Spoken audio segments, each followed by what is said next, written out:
Lapor APN Gabungan Selasa 8 April 2025. Siap. Akan. Wali Kota Palembang.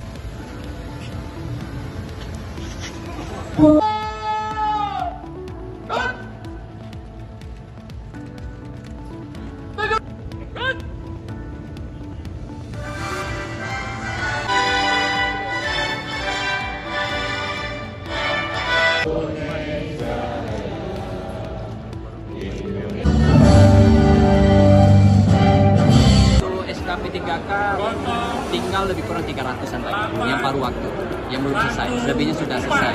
Makanya dalam bulan ini akan kami lantik berjumlah 2.181 P3K paruh waktu. Sekarang kita lantik. Mungkin ada himbauannya Pak untuk para P3K paruh waktu yang memilih Pak? Himbauan saya, tolong jaga amanah ini dengan sebaik-baiknya. Dia sudah lulus. 1,8 juta penduduk ini tentunya terseleksi secara alami. Syukuri semua itu, karena cukup banyak yang ngantri, yang kepengen.